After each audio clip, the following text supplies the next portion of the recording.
आज चाहिँ मेरो डे 7 हो र उठेर चाहिँ हल्का पोज गरेँ। पोज गरेर त्यहाँबाट लुगासुगा लगाएर चाहिँ त्यहाँबाट मुखसुख धोइकन त्यहाँबाट गेट खोलेँ। गेट खोलेर त्यहाँबाट यसो बाहिर निक्लेर पालाक पुलुक हेरेँ, कोही कता के हो कस्तो हो भनेर हेरेँ होइन। र आकाशहरू हेरेँ कस्तो छ मौसम भनेर त्यहाँबाट चाहिँ फेरि निक्लेँ आजको वकको लागि। गुड मर्निङ एभ्रिवान, तपाईँहरूलाई फेरि पनि स्वागत छ 60 डेज डिसिप्लिन च्यालेन्जको डे 7 मा। र आज पनि म उठ्न सकेँ हो। र साथीभाइहरू हेर्न सक्नुहुन्छ भर्खर सनराइज हुँदैछ होइन। र भर्खर चाहिँ म क्या जरङ्ग भयो। यहाँ बाजे छ नि, यो बाजेले गेट टङ्ग खोल्यो, 3 बज्यो नि त होइन। म चाहिँ यता भिडियो बनाउनुको तौरमा चाहिँ सरङ्ग भएर आएँ क्या, सरङ्ग भएर आएर हो। साथीभाइहरू हेर्न सक्नुहुन्छ मर्निङको नजारा चाहिँ कुछ यस्तो छ अहिले। अन्त अहिले चाहिँ क्या साथीभाइहरू यहाँनिर पुरा गाना बजेको छ क्या।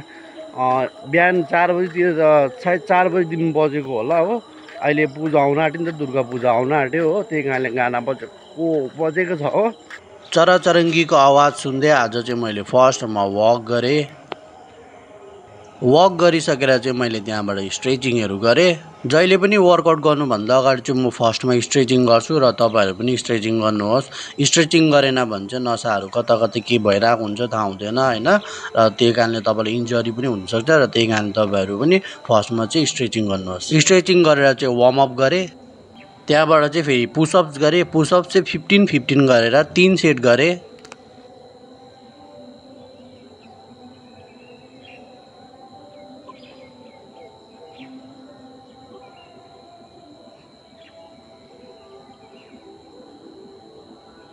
आज चाहिँ मैले धेरै दिन बादमा सपाटे मारेँ। र सपाटे चाहिँ हाम्रो शरीरको लागि चाहिँ एकदमै राम्रो फुल बडी वर्कआउट हुन्छ होइन। र हाम्रो वेट लस गर्दा पनि यसले धेरै हेल्प गर्छ हो, किनकि यो एउटा स्ट्रेन्थ वर्कआउट पनि हो।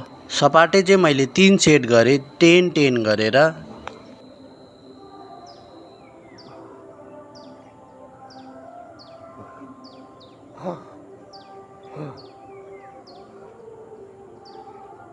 ल साथीभाइहरू म चाहिँ अब रुमतर्फ हिँडेको हो।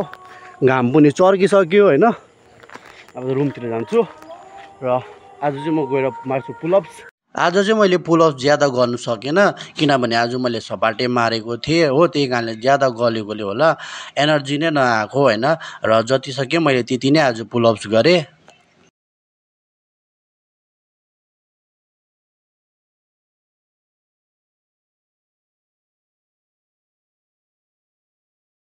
पुलअप्स गरिसकेर चाहिँ म नुहाउनु पसेँ, नुहाई गरेँ। त्यहाँबाट फेरि वापस रुममा पसेँ हो। र साथीभाइहरू तपाईँहरूलाई मेरो भिडियो कस्तो लाग्दैछ कमेन्ट गरेर भन्नुहोस् होला। र तपाईँहरूले एउटा लाइक गर्दाखेरि मलाई धेरै मोटिभेसन आउँछ। भिडियो धेरै राम्रो लाग्यो आफ्नो साथीभाइहरूसँग सेयर गर्नुहोस् होला। र त्यति भन्दै मैले पोजहरू गरेँ होइन। र पोज गरेर चाहिँ म रेडी हुन लागेँ। र रेडी भएर चाहिँ म कहाँ जान लागेको भन्दाखेरि चाहिँ नि म अब ड्युटी जान लागेको। र टाइम पनि हुन लाग्यो ड्युटी जाने। र तपाईँहरूलाई मेरो भिडियो कस्तो लाग्दैछ कमेन्ट गर्नुहोस् होला। र त्यति भन्दै आजको लागि यति नै। तपाईँहरूसँग फेरि पनि भेटौँला अब नेक्स्ट भिडियोमा।